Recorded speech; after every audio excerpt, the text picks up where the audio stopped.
Hello भाई लोगों, कैसे हो आप लोग। आशा करते हैं आप सभी लोग, मेरे भाई लोग जो हैं बढ़िया होंगे और मजे में होंगे।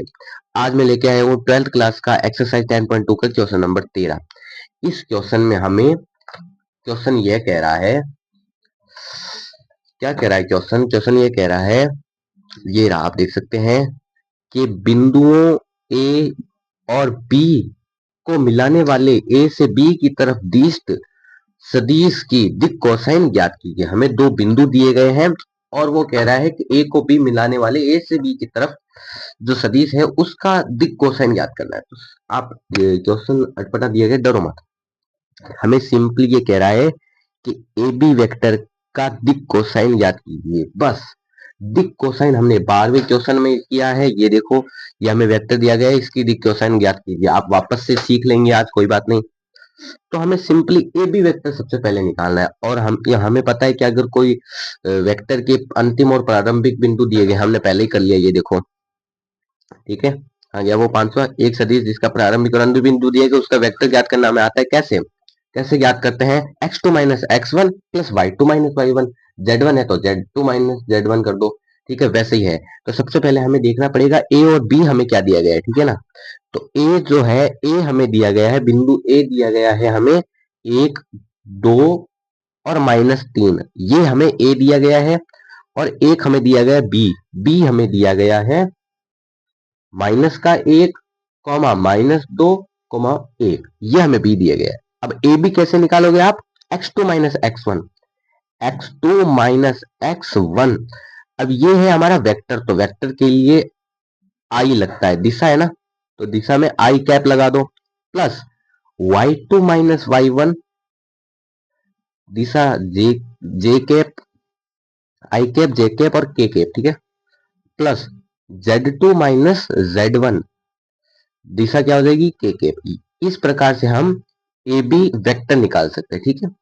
x2 ये रहा हमारा x1, y1, z1, x2, y2, z2। ये हम अपने मन में मानने के लिए होता है, पेपर में नहीं लिखने का होता है, ठीक है ना। तो ए बी वेक्टर हमारा क्या आ जाएगा? x2 -1 -1, ठीक है।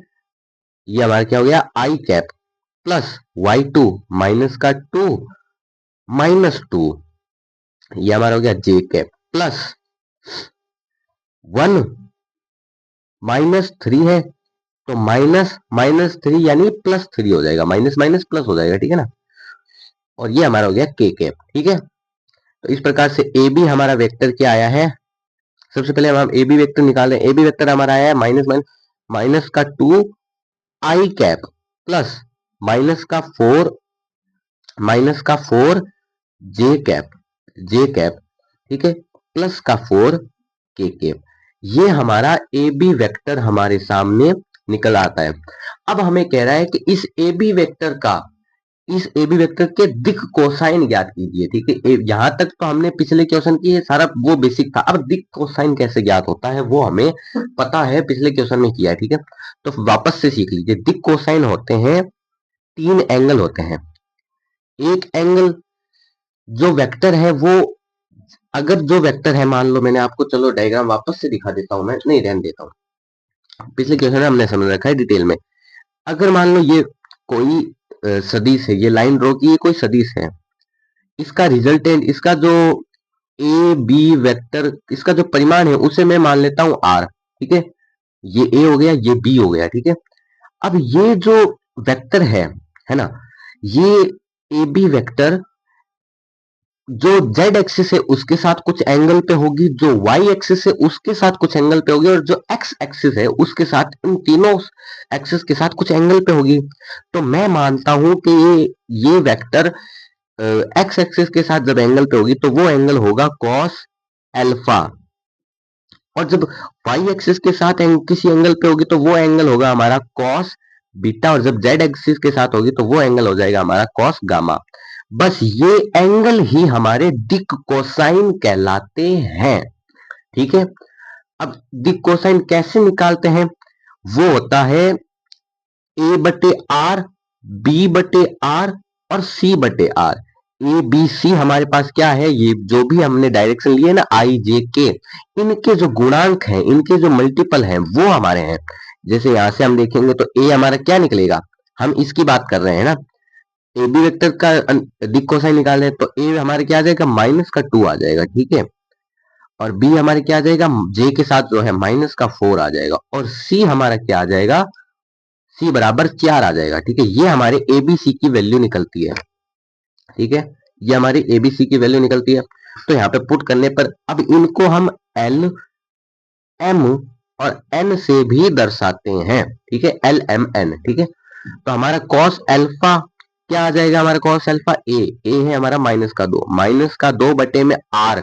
अब आर हमने निकाला नहीं है, आर है इस ए बी वेक्टर का परिमाण, है ना, यानी ए बी का परिमाण, जो कि कैसे निकलेगा, वो निकलता है हमारा A square plus B square plus C square से, -2 का स्क्वायर प्लस -4 का स्क्वायर प्लस 4 का स्क्वायर। इसे हमने आर माना है, तो आर बराबर हमारे क्या आ जाएगा, अंडर रूट में -2 का स्क्वायर 4 प्लस 4 का स्क्वायर 16 प्लस 16, ठीक है। तो आर बराबर हमारे क्या आ गया, रूट 36, 16 16 16 32 32 और 4 36, यानी आर हमारा आ गया 6। ये है हमारी आर की वैल्यू।